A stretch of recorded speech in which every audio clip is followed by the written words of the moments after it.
नमस्कार मेरे किसान भाइयों, स्वागत है आपका एक और नए वीडियो में। किसान भाइयों, आज के वीडियो में हम बात करने वाले हैं चेरी की खेती के बारे में। जानने वाले हैं चेरी की खेती के बारे में संपूर्ण जानकारी, ए टू जेड नॉलेज।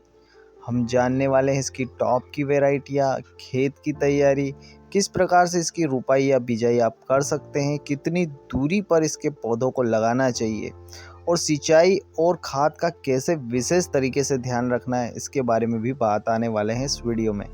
तो इस वीडियो को लास्ट तक ज़रूर देखिए और ये वीडियो आपको जहाँ भी पसंद आ जाए वहीं इसे लाइक और शेयर कर दें। किसान भाइयों, सबसे पहले बात कर लेते हैं कि इसकी रुपाई करने से पहले आपको खेत की तैयारी कैसे करनी है। किसान भाइयों, जैसे हम सामान्य फसल के लिए खेत की तैयारी करते हैं, पहले पलटी पुलाव चलाकर अच्छे से ज़मीन को पलट देते हैं, फिर रोटावेटर चलाकर उसे भुरभुरी कर देते हैं। उसके बाद आपको बेड बनाने हैं, फिर बेड के ऊपर आप इसकी पौधों की रुपाई 15 फीट बाय 15 फीट की दूरी पर कर दें, यानी लाइन से लाइन की दूरी 15 फीट और पौधे से पौधे की दूरी भी 15 फीट होनी चाहिए, क्योंकि ये बाद में बहुत बड़ा पेड़ बनने वाला है, इसलिए इसे जगह बहुत ही बढ़िया आवश्यकता होती है।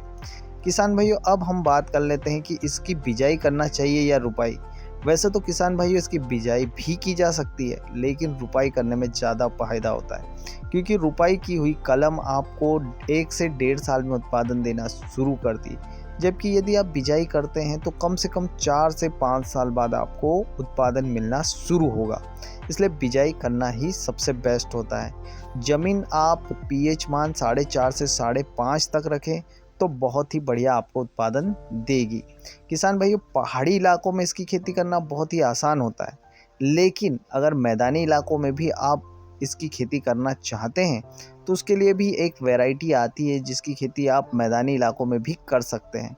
किसान भाइयों, अगर हम वैरायटी की बात करें तो पहाड़ी इलाकों के लिए तो इसकी बहुत सारी ऐसी वैरायटियां हैं जिसका आप अच्छा उत्पादन ले सकते हैं। जैसे मैं बात करूँ वाइट हार्ट, ये एक बहुत बढ़िया वैरायटी है। वैन है, पिंक अर्ली है, स्टेल है, black Republican, Napoleon white, black Tartarian और लैम्बर्ट। ये ऐसी वैरायटियां हैं जो हिमाचल, जम्मू कश्मीर और ऐसे पहाड़ी इलाकों में बहुत अच्छा उत्पादन देती है। किसान भाइयों, अब हम बात कर लेते हैं कि मैदानी इलाकों के लिए कौन सी वैरायटी बेस्ट है। तो बारबाडोस चेरी नाम की वैरायटी मैदानी इलाकों के लिए काफ़ी बढ़िया मानी जाती है और काफ़ी समय से मैदानी इलाकों में रहने वाले किसान इसका बहुत ही बढ़िया उत्पादन ले रहे हैं और टेम्परेचर भी ये ज़्यादा बियर कर सकती है, निचली रेंज से ऊंची रेंज तक, यानी -1 डिग्री से लगाकर ऊपर 40 से 45 डिग्री तक टेम्परेचर बहुत ही बढ़िया से ये सह सकती है। किसान भाइयों, अब हम बात कर लेते हैं कि खेत की तैयारी में विशेष सावधानियां क्या रखनी है। किसान भाई, खेत की तैयारी करते समय आपको एक चीज़ का ध्यान रखना है कि जल निकासी की उचित व्यवस्था होनी चाहिए। आप जो बेड बना रहे हो उसमें कहीं भी जल ठहराव नहीं होना चाहिए, क्योंकि इस फसल को फंगस बहुत जल्दी अटैक करते हैं। इसलिए इसको स्ट्रेंथ देने के लिए वर्मी कंपोस्ट जरूर डालें और फंगस से बचाने के लिए नीम खली के पाउडर का इस्तेमाल जरूरी है, बेहद ही जरूरी है। किसान भाइयों, अब हम बात कर लेते हैं कि वो कौन कौन से महीने जब आप इसकी रुपाई कर सकते हैं। तो विशेष तौर पर अगस्त का महीना और फरवरी का महीना बहुत ही बढ़िया माना जाता है।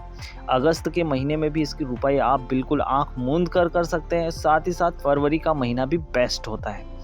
अगर मैं बात करूं प्रॉफिट की, तो किसान भाइयों ये बहुत ही महंगी फसल है, यानी इसका भाव भी आपको बहुत बढ़िया मार्केट में मिलता है। साथ ही साथ इसकी डिमांड इंटरनेशनल मार्केट के साथ इंडियन मार्केट में भी काफ़ी ज़्यादा है, इसलिए बेचने की भी कोई समस्या नहीं होती है। 300 से 350 रुपये किलो भाव आराम से आपको मिल ही जाता है। किसान भाइयों, अगर आप इसकी खेती करना चाहते हैं तो आराम से आप कोई से भी इलाके में रहते हो, बारबाडोस चेरी की वैरायटी लीजिए। 15 बाय 15 फीट के आप आराम से खेत में लाइन और पौधे के बीच की दूरी रखिए और आराम से इसकी खेती कर सकते हैं। अगर किसान भाइयों आप एक गार्डन में या फिर अपने घर की छत पर इसकी खेती करना चाहते हैं तो बड़े गमले में, जी हाँ, बिग साइज गमले में आप इसकी खेती बड़े ही आराम से कर सकते हो और अपने खाने के लिए इसका इस्तेमाल कर सकते हो।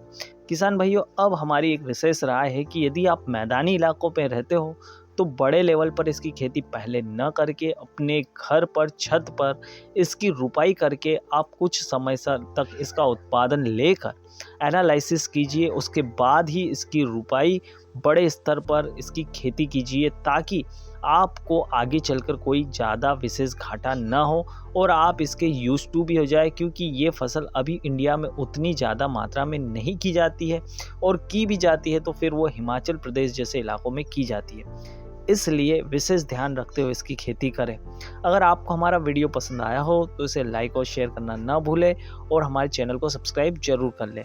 धन्यवाद।